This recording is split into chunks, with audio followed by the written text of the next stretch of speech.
Welcome everybody to another edition of TEW 2020 as it's time to continue our Major League Wrestling series as it's now 2005. It's the night after King of Kings where Low-Ki surprisingly won the kept the World Heavyweight title, not over Steve Corino but over Matt Sydal and Jason Cross, as Steve Corino got injured with a broken leg in a match with Disco Inferno, because of course that's what would happen. Regardless, we're now moving on to our TV taping, and it's time for first Low-Ki starting the promo saying, he had a surprising opponent, at King of Kings, but he just proved why he is the MLW World Heavyweight Champion by winning that match, and he's will accept all challenges because he's a fighting champion and he's a warrior, and he did that in that deep Low-Ki voice, and that got a 57. We're also changing his gimmick to a Warrior's Way, which got a grade, so that's good. Start off with our first match isn't about how the decent reaction from the crowd, but subpar wrestling. Delirious defeated M-Dog 20 in 7:27 by pinfall panic attack. This gets a 39. Joe's gets a 43. M-Dog 20 gets a 32. This is just a quick win to get Delirious a win, in our sort of light heavyweight division, which is a lot of people at this point. And then Delirious celebrates and gets a 40. Then we have, what we do after every big show to sell those DVDs, I guess. Yeah, sell those DVDs at this point is Lynn Homicide highlights from the big show, or where basically we see the finish of that match, and that it seems that this feud is far from over, as this gets a 44. Then we have another Vetter promo, as he's looking for some bandmates, and we see him arriving at a small bar that has a sign that says live music tonight, and it gets a 36. Then we have in a poor match, the Stampede Bulldogs defeated Quince and Puma in 7:55 when Harry Smith pinned Bobby Quince with a springboard heart attack. This gets a 37. Solid win for the Bulldogs, as TJ Wilson gets a 38, Harry Smith gets a 29, Puma gets a 33, and Bobby Quince also gets a 33. So, just puts them over and gives them a win to get some momentum back. And then Stampede Bulldogs celebrating also gets a 38. We move forward, again, sell that DVD. We have Danielson's Sydal highlights, with Danielson once again proving he's possibly the best in the world by getting the big win, and this gets a 45. Then we cut to a Danielson backstage promo, where, he's basically, saying he proved tonight why he's the best in the world, and he should be next in line for a heavyweight title shot, now that Corino no longer has a title, and there's no reason for him not to get the shot. And now we're doing, okay. So his best in the world gimmick got inadequate, and so basically as long as he doesn't lose to anybody or participate in comedy bouts, it'll be fine. Then we have a quick Hero and Strong promo where basically they say, they're the new tag team champions. They're proud to be the new tag team champions, and they'll face whoever they have to keep these belts and prove that they're two of the best young rising wrestlers in the world today. This gets a 38, and if we change some gimmicks. So his surprising technician gimmick for Chris Hero got an initial game rating of great, and gives a large boost to psychology, so that's good. Only downside is a big drop in charisma, but I mean, it's Chris Hero. He is not the most charismatic guy, so what can you do? Then in our main event, and about had that good heat and decent wrestling, Sanjay Dutt and Amazing Red defeated Averno and Michael Modest in 15-16. When Sanjay Dutt defeated Michael Modest with a Bombay Splash, this gets a 53. Amazing Red gets 62, Sanjay Dutt gets a 50, Modest gets a 36, Averno gets a 49. Downside for these guys is mostly because Averno and Modest had no chemistry as partners, but still a really good main event. And we change Dutt to his new Homicide player gimmick, which gets inadequate, so not the end of the world. And then we end the show with basically Dutt making the title motions at Averno as the show ends, and that gets a 44. So the show itself gets a 50, which is, not one of our best shows, but it's a solid show, especially since it's basically a, post-big show recap show / set up the new angle show, which we're slowly getting to. So that's it for the moment. So we'll be back with the next show in the taping. All right, now time for the second show of the taping as we move on with, to the show. And I made quite a slight screw up during the last show. I said Danielson beat Sydal. Obviously, he was in the main event. He was in the world title match with Low-Ki due to Severino's injury. It was Brian Nigel last week. I just screwed up and got confused with the last big show. Anyway, moving on. We have a Homicide promo where, he basically, says, Lynn got lucky last, at King of the Kings. We fought, and he managed to hit him with pile driver, but I'm still standing. Bleep. And, I'm going to come in at 187 on Yulin sooner or later, but first tonight I'm going to take out that haughty British prick Nigel and prove I'm at the top of the mountain here in Major League Wrestling. 47 solid promo continuing the Lit Homicide feud and setting up the main event for tonight. Then in a decent match, Jack Evans defeated Jose Maximo in 8:25 by pinfall the corkscrew moonsault. This gets a 47. Jose's in a singles match because Joel has a broken arm for the next month or so. So Jack Evans gets a 43. Jose gets a 49. And after match, there's a little tension, but handshake, everybody claps, hooray. 36, solid stuff. Then we have a Seidel promo where he's, glad he had the title shot, and that he got a chance to take on Low-Ki in the ring, but he's, moving on to bigger and better things now, and he has to, he's going to get back up to the top eventually, but until then, he's going to be the best wrestler he can be. Sort of bland face promo, but what can you do? Gets a 58. And then we have our Verna Red highlights, again, sell that DVD. This gets a 43. And then we have in a decent match, Roderick Strong defeats Ricky Reyes at 9:42 by pinfall. Strong gets a 48, Ricky Reyes gets a 45. This gets a 50 overall, and got the crowd hotter. So this was just a wild brawl back. No, this was not a wild brawl. Was this? Hold on. No, this was storytelling. So basically, the idea was, if Reyes could, get a win, the Pitbulls might get a rematch, but Strong gets the big win here, and basically, Havana Pitbulls are out of the tag team title picture for the moment. And like I said, this gets a 50. And then Strong celebrating gets a 38. Then we have a Nigel promo where it says, he's disappointed that he lost to Danielson at King of Kings, but, it's not a, total loss to lose to one of the best wrestlers in the world, even though he claims he's the best, but he's got to get back on the horse, as you Americans say, and that's what he's going to do in the ring tonight versus Homicide. Homicide might be a crazy person, but he's also a talented wrestler, but, Nigel is that much better. Gets a 56, solid stuff, as we build up, Nigel trying to get back to the top of the mountain. Then we have a world title match highlights where basically we go over the fact that Carino's injured his leg. Low-Ki wants a challenge. Seidel and Cross come out, and then their match. So this gets a 46 again by the DVD. Then we have our main event where about that good heat and decent wrestling. Homicide defeated Nigel McGuinness in 14:55 when Nigel McGuinness was disqualified when Jerry Lynn ran in and attacked Homicide. So despite Lynn getting the little bit of revenge at King of Kings by putting him through a table, Lynn still isn't happy, and attacks Homicide. Can remember, Homicide attacked Lynn, and one could say cost him a chance to win the world title, since that's one reason Low-Ki is the world champion right now, is because he replaced Jerry Lynn in that big 5-way match at the November show. So, but really good match. Homicide gets a 50, Nigel gets a 47, and the show ends with Homicide and Lynn continuing to go after each other, which gets a 52. Mm-hmm. So again, good show, gets a 52 overall, and we have one more show for the taping, so I'll be back with that in just a moment. But yeah, 52 is a perfectly solid show. Alright, now it's the last show of the taping, and finally, after a couple weeks being gone, and lots of rumors about what happened to him, or even if he's still in the company, we see Simon Diamond come out with the former world champion, Steve Corino, who of course is in the wheelchair doing the whole gimmick, with the broken leg, and Corino just rants and raves about it, being bullshit that he's in this wheelchair because of some idiot who likes to dance causing this injury, and now some moron with a deep voice as a world champion. I saw some guy I've never even heard of get a title shot that should have been mine, and even our Diamond managed to lose it, and now we got Hero and Strong as tag champions. It's all, things are going so well, and everything to be ruined. It's not my fault, because I'm the king of old school. I'm the man who should still be the world champion. So, you're not rid of me in Major League Wrestling. I will be back, and I'm not going to just disappear. I'm going to be hanging around here, making sure nobody forgets my name. And of course, I've got my partner, Simon Diamond, to help out at all. So this gets a 53, solid promo. There we go. Probably a little long, but it's a big promo to get things over. Then we have a quick Sanjay Dutt backstage promo where again, says he wants a match versus Verno, and tonight he's going to be teaming up with some guys to prove that he deserves that title shot. Solid promo, 44. There you go.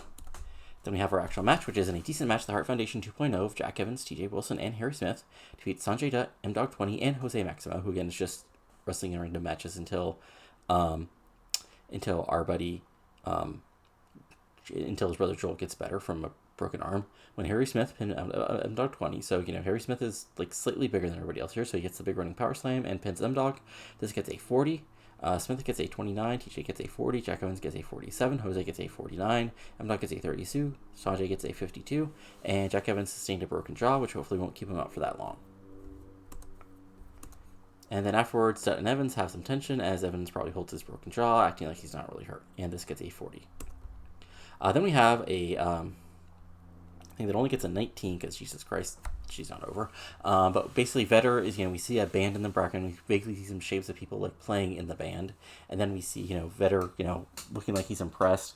And then we see him being approached by a woman who we know as Nikki Rocks from TNA fame, but, who's unnamed so far here in MLW. And, she, knows that, she's seen him on TV fighting, and, he knows he wants to be part of a band, so she knows the band, so she can help him meet him, and also help him with something else. And she smiles sexily, and there you go. So, her groupie gimmick got a very good. Gives large boosts to her quality. Yeah. Penalizing part in comedy bouts, lengthy angles, lengthy matches. I mean, that's not going to be a problem, so there you go. Solid stuff. Only 19 because, again, Nikki's not that over yet. Or overall. Then we have the first big announcement is that at our Reloaded to the Extreme show in Philadelphia, which will be taking a week from our regular big Reloaded tour, Reloaded show, because I just wanted to do a show in the Tri-State. There will be an Extreme Icon tournament where there'll be 8 men first taking singles matches, then a 4-way hardcore final to determine who is the true Extreme Icon in wrestling today, and it's already determined that Sabu and ECMO will participate. So this gets a 44, and we'll, hopefully get some tickets bought for that Philly show. Then we go. We have a promo where Jason Cross is, as an in-ring saying he wants some competition in the ring tonight. Out comes a newcomer to MLW, Steve Bradley. For those who don't know, Steve Bradley was a long-time developmental worker. He was basically known as, he's one of those guys who's the dirt sheets or the Wrestle News sites. We always say Bradley was, at the verge of being brought up, but a combination of the WCW buyout and honestly RVD kind of being a better version of him sort of meant he balled away in OVW and eventually was let go. But he's a solid wrestler, so decided to set him up, and plus, he has some overness and some skill. But he has an awful gimmick, so that's unfortunate. Gets a 28 because you guys are great talkers, unfortunately. But the actual match itself gets a 46. When a decent match, Steve Bradley defeats Jason Cross in 29 by pinfall while using the Rush Lever. So, it looks like it's a clean match as what Bradley promised as a promo. He just wants, a chance here in Major League Wrestling. So it goes back and forth. But in the end, Bradley surprisingly, hits a low blow, hits a quick roll up, puts his feet on the ropes, and gets the pinfall victory. This gets a 46. Cross gets a 48. Bradley gets a 32. And there we go. And then afterwards, Bradley celebrates, but Cross fumes in ring. Well, Bradley has a smug look on his face, celebrating his win. Then, I thought there was something before, but yeah, time for our main event, which is basically just, let's be honest, put 2 of our best guys on the show together. So, and about that, great heat and good wrestling. Bryan Danielson and Homicide defeated Low-Ki and Jerry Lynn in 1503 when Homicide pinned Jerry Lynn. This is after using forearm object. It actually works. He probably hit him like a stapler or a chair or piece of barbed wire or a bat or insert, heavy, hurty item here. But gets the big win over Lynn, so it gets a measure of revenge. And this gets a 62. Lynn gets a 51. Low-Ki gets a 62. Homicide gets a 49. Danielson gets a 63. And then afterwards, Homicide Lynn continue to brawl while Danielson throws the title belt at Low-Ki. Basically, steals it from the ringside table, holds it up for a second, he's going to steal, but then throws it at Low-Ki. So that gets a 59. And good stuff. So this gets a 55, which is, I think, one of our better shows. I'm going to double check our top 100 after this real quick, because I think that's actually pretty high up there. I don't think it's, perfect, but I do actually think it's pretty high up there. Let me see here. So let's look at some mail. Okay. Bryan Anderson thinks Steve Bradley learns how to sell. Simon Diamond thinks Ricky Reyes doesn't get it, and Jack Evans has a broken jaw. Let me see. How long is he actually out? Jack Evans, broken jaw. Oh, okay, it's being worked through. Okay. That's interesting. So if we look at our top 100 real quick, so that was one of our better TV tapings. Not like our best TV taping, but one of our best ones. And how did that match? Okay, that match is our 4th best match ever. So right below another random tag match in December, the War Games, Low-Ki versus Diamond in December, and then Serena Williams, which is still sort of our best match ever. Okay, so that's not solid. Anyway, in a minute you'll see the next taping, unless any other random news pops up, but be with you with that in just a moment. Bulk, it's time to continue the road to Reloaded and Reloaded to the Extreme as we're at our second taping of the month. It's a taping on the last day of January, which will lead to some problems I'll talk about later, because I'm a dummy, but these things happen, what can you do? Regardless, we start with a quick promo where basically Hero and Stronger backstage, doing what our wrestlers do backstage before they have a show. But they're interrupted by Simon Diamond, who basically challenges Chris Hero for a match later tonight, and if Diamond wins, he'll get a tag title shot. Hero and Strong point out the obvious fact that, his main partner, Steve Reno, is sort of out with a broken leg for a few months. And Diamond says, don't you worry about that. You just worry about what Simon says. And Simon says you're going to get your ass kicked. And that gets a 43 after both men agree. So it's all, not the best opening, but what can you do? Stuff happens. Then we open up with a decent match. Matt Sydal defeating Puma in 843. Sorry, not 643. 843 by pinfall to Springboard 450. This gets a 46. Sydal gets a 53. Puma gets a 32. And solid win for Sydal. And then Sydal celebrating gets a 53 as well. Then we have basically a continuation from last week where Vetti meets up with Ray Gordy, who is the eponymous, singer we were talking about. Gordy goes over, that his father's a wrestler and he's always wanted to get into the business, but he's also, was his uncle Michael also helped him out, to be a singer, and he's been doing that as well. And Vetter's like, well, I've been looking for somebody who can play the guitar and join me on my band. And then he backs up, well, you always need a little backup, either whether in the ring or backstage, and out comes Reeves, who is, yes, Ryback, but a much younger Ryback, who is also, who's his roadie.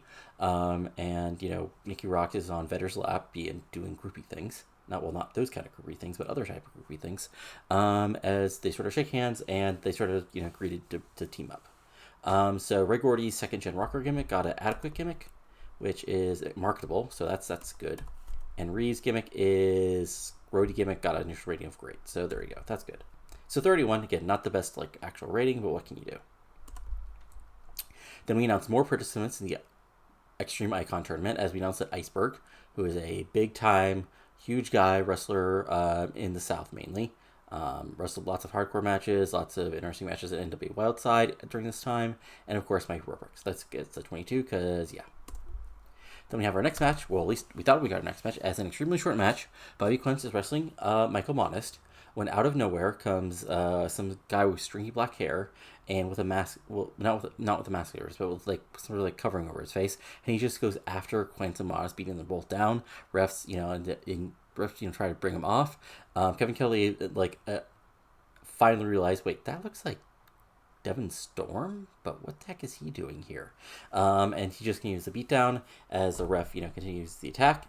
So, he, as you see, the former crowbar being left away, he cries out that he has to fight the darkness wherever it is. So there you go. And yeah, Crowbar, Devon Storm, also known as Lightbringer, which is his new name, is under a diluted darkness word gimmick and a initial rating of 4. But it still has a large boost to menace and star quality, so I'm not that upset about it. And yeah, just Lightbringer tagging both men, and he's basically being brought backstage, so that's good at 34.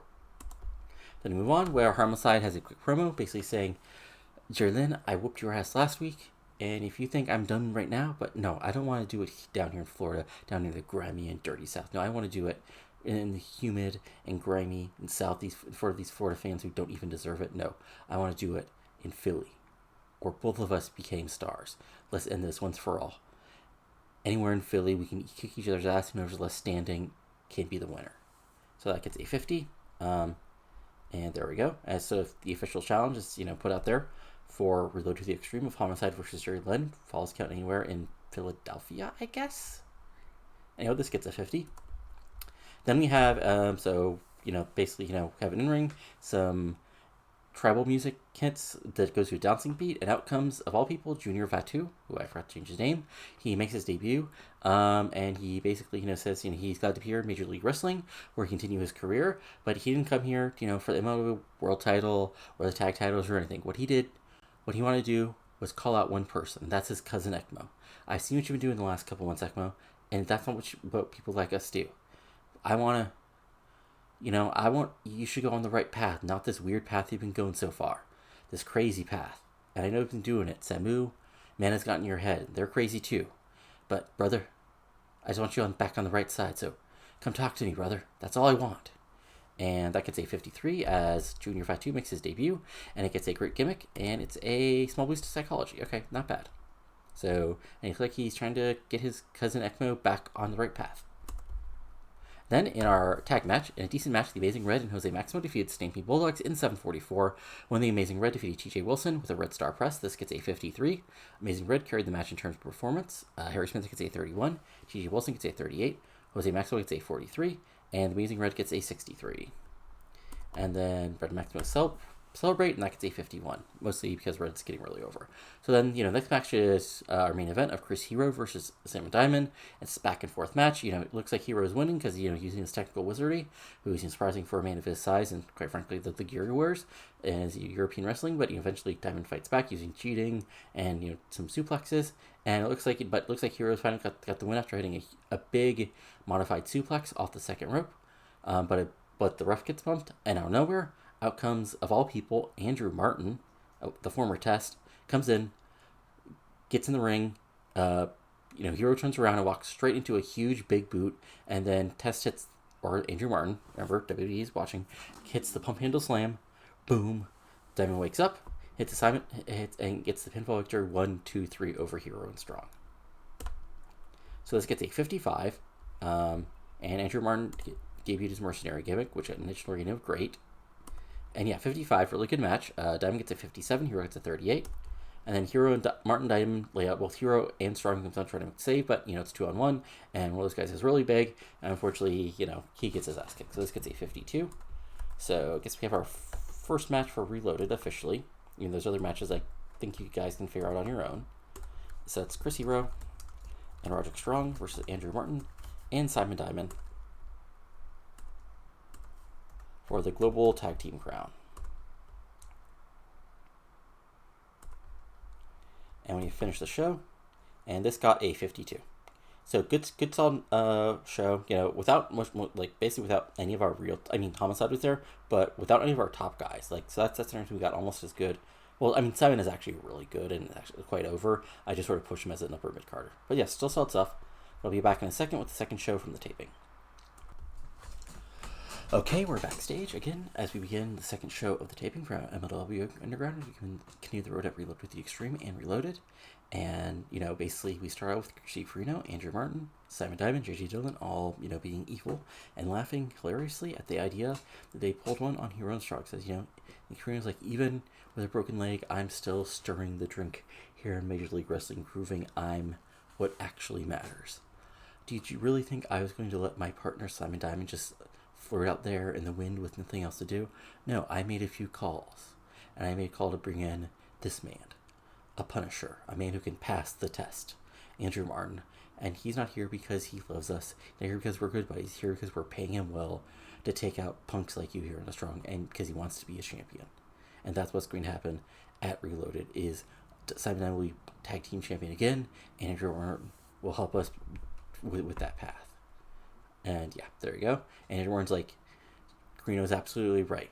I don't know these men from Adam, but they're paying me well, and whoever pays me, I will destroy whoever they point me at. And there we go. And then Diamond just finished out with saying, Simon says, we're about to be tag champs. Haha. 60, really solid promo. And then we start things off with, in a really bad match, and about to have much heat and terrible wrestling, Mana destroyed Teddy Hart in 341 by pinfall. This gets a 21, Mana gets a 37, Teddy Hart gets a 26. So yeah, just a complete squash for Mana. And then, Samu comes in the ring, and this only goes, ooh. See, that's unfortunate. It's only went oh, whoops. I screwed up the length of this. That makes more sense. Okay. So this is supposed to be a 3-minute promo. I actually said it's a 5-minute promo. So yeah. So basically, Samu and Mana have an in-ring. Mana looks scary, and Samu's like, Fatu, brother, just because we're family doesn't mean we can't kick your ass if you stick your nose in our business. We're doing what's best for us. So just do what you want to do. Go back and dance for these idiots, because otherwise it'll be a beat down that you haven't had since you were a kid. 39. Solid promo despite the fact I screwed it up, so there we go. And then we have a Lynn promo where he basically accepts Homicide's challenge for the Reload to the Extreme. So we can officially set that up. So it'll be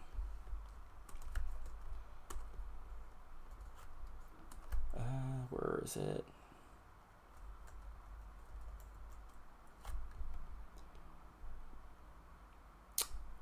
Yeah, there we go. Jerry Lynn, Homicide. There we go. And yeah, 47, solid promo from Lynn as we move on. Then we have an A bout that didn't have much heat in Terrible Wrestling. Steve Bradley defeated MLW 20 743 by pinfall of Frog Splash. See what I mean about the lesser version of RVD. Anyway, this gets a 38, Bradley gets a 34, and Dog 20 gets a 29. Really solid, like, decent match because Bradley isn't that over yet. And, Bradley cuts an in promo on Jason Cross saying, I did what I had to do to win last week because that's what you have to do in this business. I figured that out when after years and years of the WWE head office telling me just another couple months and I'd be up on lights in bright TV. They said thank you for your services and let me go when they hired somebody who does a frog splash like me and who actually wrestled in the ECW. So Cross, you better learn from me. Do what you need to do because that's what I did. 31, solid promo. Then we have a quick promo with the Hart Foundation. But, wow, this is going to be a bad show. Like, this is just going to be a bad show. Unless our main save. This is probably going to be our first under 50 show in a while. Anyway, there's Hart Foundation backstage promo where basically they do the Hart Foundation thing. St. Pete Bulldogs are happy they've been in the tag ranks, even though they're upset they lost last week. Teddy Hart is sort of like rubbing his head after getting his ass cut by Mana. Jack Evans is telling them excitedly that he, that he's going to get a junior heavyweight title shot soon. And then, people notice, hey, where's Val? She's supposed to be here. And everybody's like, did you see her? And I saw her. Here's like, I think I saw her earlier. Did you, Teddy? And Teddy's like, me, I don't know. And yeah, so, okay. And everybody goes looking for her, and that's that last thing we see. And that gets a 25. Then we have more Extreme Icon hype, which gets a 19 because nobody cares about Joker or DJ Hyde. Then our main event, which gets a 61 and probably saves this damn show. And they both had great heat and good wrestling. Nigel McGuinness and Jerry Lynn defeated Brian Danielson and Homicide in 2018 when Jerry Lynn pinned Homicide with a creative ball driver. So a great back and forth match. Danielson, Homicide, Nigel, and Jerry Lynn in 2005. It would be a great match. Homicide would do his brawling thing. Danielson would do his wrestling thing and a suplex thing. Nigel would hit some lariats. Lynn would, do some brawling and some, wacky moves. But at the end, Lynn is able to grab Homicide, hit him with a quick creative pile driver, and then pin him right in the middle of the ring as Nigel stops Danielson from interfering. This gets a 61. Homicide gets a 50. Danielson gets a 60. Jerry Lynn gets a 51. Nigel gets a 54. And then, Danielson and Nigel, continue to argue in the ring about who should get the next title shot when Loki comes out and says, I'll fight you both. And he points at Nigel. He says, you in Philly. Brian says, you reloaded. And then he walks away. 61. And we got our main event set for... Well, I already set it for Reloaded Extreme, but for Reloaded, it's going to be for the world title, Loki versus Brian Danielson. And yes, I know they have poor chemistry, but still remind me. Guys, these guys with bad chemistry is probably going to be still better than anything else we can do. And the show itself, it still gets a 53. Okay, so yeah, just have a banging main event, and you can have a crappy undercard. Because outside of that, that opening closing was just a bunch of me trying to get people on our undercard over. Yeah. Anyway, be back in just a second with the last show of the taping, then we'll go from there. All right, time for the last show of the taping. As we actually start with a tape for, not tape, we actually start with a match for once. As in a decent match, Jack Evans makes the big win, getting a win over Sanjay Dutt by pinfall the roll-up. This gets a 48. Sanjay Dutt gets a 53. Jack Evans gets a 48. And a big one for Evans. It's just back and forth match, but in the end, Evans hits for victory roll thing up and gets the shock win over Dutt. Dutt is surprised, but eventually rolls out of the ring while Evans celebrates, and it eventually gets announced basically later in the evening that it'll be Averno versus Jack Evans at Reloaded to the Extreme in Philadelphia for the junior heavyweight title.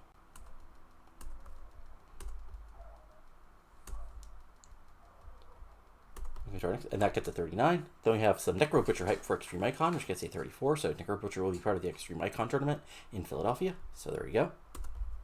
Then we have a Hero Strong backstage promo where they talk about, they've had to deal with, being looked down upon by men like Andrew Martin all their careers, thinking, they were vanilla midgets or they don't have the right look for professional wrestling, but we're skilled wrestlers. And, the bigger they are, the harder they fall. And Diamond, well, Simon says, and, and as far as you, Simon, and Roderick says, Roderick says, you're just an asshole, Diamond. And, probably a pop for that, but this gets a 47 as we, move forward towards that big tag match. Then we have in a decent match, Lightbringer, also known as Devin Storm Crowbar, makes his debut in ring, and he's just a wild man. But eventually defeats Michael Modest in 609 by pinfall with an Eye of the Storm, which I'll probably have to change the name of that move in a 42 match. Lightbringer gets a 39, Michael Modest gets a 42. Then in the post match, Lightbringer just continues the beatdown, which gets a 35. As officials come down and pull him off, but this guy sure seems off his rocker, and he screams out that the evil must be purged from this place. It must be purged. So yeah, he's nuts. But what can you do? This is wrestling, lots of nuts people. Then we have a quick promo where Junior 52 basically says, Samu, Mana, I was going to talk to Ekmo, but if you push yourselves in this business, I can take you out too. Samu, you're a little older than me, but we're family too. And Mana, you young boy, you better not talk in the elders' business. But Ekmo, come on, talk to me. You know what you're doing is wrong. This gets a 62. It's a really solid promo. It's actually not a bad promo, especially for this level of wrestling. Then we have a promo which gets a 30. So Vetter, Gordy, and Reeves are about to get into Gordy and Reeves' van to leave. When basically Nikki Rock approaches them, says she wants to join them and be their manager. And basically, Gordy makes a joke, you're willing to do everything that a manager needs, especially a manager that looks like you. And Nikki just smiles as we go to the next thing. And yeah, that screws, but it's 2005, it's wrestling, it's a thing, she's playing a groupie, something would be said like that. So we can go on to our next match, which is Jason Cross and Matt Sydal teaming up to defeat the Vanna Pitbulls in 746 when Jason Cross pinned Rocky Romero with a crossfire. This gets a 53. Matt Sydal gets a 55, Jason Cross gets a 45, Rocky Romero gets a 32, and Ricky Reyes gets a 47 for an overall of a 53. And then Cross does a quick in-ring, responding back to Bradley, Cross says, I've always just put it all out there in the ring and let the chips fall where they may. If you want to be a whiny bitch about things, come face me in the ring one-on-one once again, and I'll take you out. And that gets a 25, because again, Cross, not the best promo guy. Then we have a quick segment where basically Val shows up, and she just acts like, I was out over in catering. Didn't you guys look for me? I was there. I don't know what you're freaking out about. Natty's like, no, I went over there. You weren't there. Well, Val's like, well, maybe you missed me. I don't know. This is a decent sized arena. I was bored. We didn't have a match that week, so I took a walk. And TJ shares a look with Natty, and Jack's says, well, look, I've wandered too, so don't worry about it, guys. Come on. And he just sort of puts her arm around Val and says, we're cool. We can do this. Come on. Let's go have some fun. And then Natty and TJ walk behind him, but then they share another look. And that gets a 24. Then in our main event, otherwise known as Just Put Everybody Good in the Ring Together, in a superb match, Bryan Danielson, Andrew Martin, and Simon Diamond defeats Loki, the Amazing Red, and Jose Maximo in 1440, when Andrew Martin pinned Jose Maximo with a pup handle slam. Back and forth match, breaks down in the 6-way. Unfortunately, Jose Maximo, probably the smallest guy in the ring, gets trapped in the ring with the biggest guy in the ring, Andrew Martin. He hits him with a huge big boot, hits his powerbomb and the pump handle slam, and he gets a big pinfall victory in his first Major League Wrestling match. So this gets a 66, Jose gets a 47, Mason Martin gets a 62, Loki gets a 65, Simon Diamond gets a 56, Andrew Martin gets a 70, and Bryan Danielson gets a 63. So overall, the show got us a 58, so a really good show. One of our better TV shows, and that match I think was probably our second best match, right behind, of course, Danielson, right behind Carino. I'm blanking on the name now. Carino and Steve Williams, right? But I'll be back in just a second with going over the month end stuff. So see you in just a second, guys.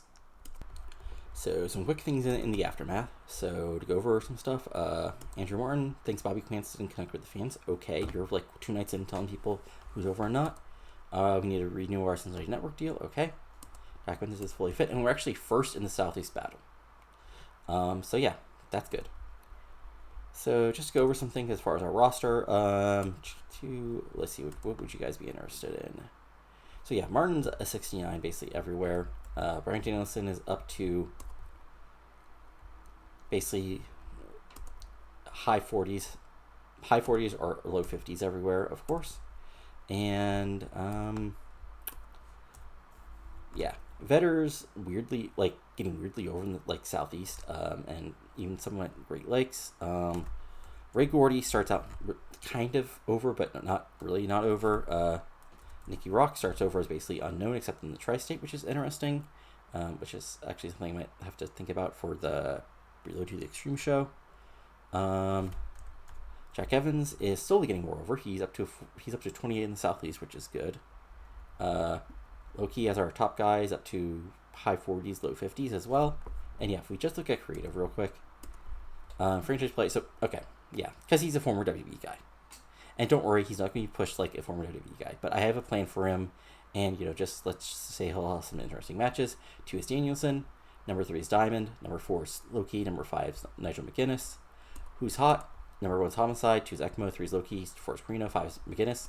So, by the way, the reason why ECMO was not on TV all this month for the series of tapings is basically he got injured. Well, it says it's a stomach flu, I think it says, but he was so sick that he couldn't be on any of the shows, not even do a promo.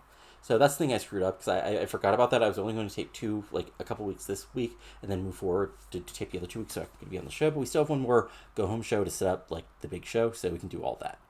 But anyway, this is what I'm going to end up for tonight, because basically the next show will be the last. Will basically be the last taping, the last show of the taping, the Reloaded to the Extreme show, and Reloaded.